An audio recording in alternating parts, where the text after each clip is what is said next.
জুমার দিন একটা আমল করুন, যে আমল করলে আপনাকে এখন যদি দাজ্জাল চলে আসে, সে দাজ্জালের ফিতনা থেকে আল্লাহ তাআলা আপনাকে হেফাজত করবে।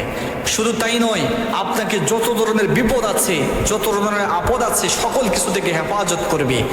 আল্লাহ রাসূল সাল্লাল্লাহু আলাইহি ওয়াসাল্লাম নিজেই বলে দিয়েছেন, কোরআনুল কারীমের সূরা কাহাফ, সেটা যদি কোনো ব্যক্তি জুমার দিন তেলাওয়াত করতে পারে, এক সপ্তাহ, এই জুমা থেকে আগামী জুমা পর্যন্ত বড় ধরনের বিপদ থেকে এবং দাজ্জালের ফিতনা থেকে, বড় ধরনের যত আপদ আছে, সকল কিছু থেকে আল্লাহ রাব্বুল আলামিন নিজ কুদরতে তাকে হেফাজত করবেন। সুবহানাল্লাহ।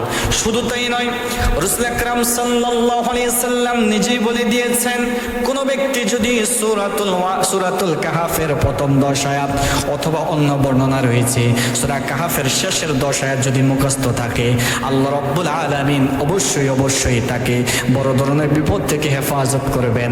শুধু তাই নয়, বড় ধরনের বিপদ থেকে হেফাজত করার সাথে সাথে আল্লাহ রাব্বুল আলামিন তাকে দাজ্জালের যে ফিতনা রয়েছে, সেই ফিতনা থেকে তাকে মুক্ত দান করবেন। আল্লাহ রাব্বুল আলামিন তাকে এমন কিছু থেকে হেফাজত রাখবেন, কথার কথা, আজকে শুক্রবার, আগামী শুক্রবার পর্যন্ত এর ভিতরে আপনার একটা অ্যাক্সিডেন্ট হওয়ার সম্ভাবনা ছিল। রাস্তাঘাটে আপনি চলাফেরা করেন, গাড়ি ঘোড়ায় চলাফেরা করেন, একটা অ্যাক্সিডেন্ট হয়ে আপনার হাত পা ভেঙে যাওয়ার কথা ছিল, কিন্তু সূরা কাহাফের তেলাওয়াত করার কারণে আল্লাহ তাআলা আপনাকে সেই বিপদ থেকে হেফাজত করে দিবেন। সুবহানাল্লাহ।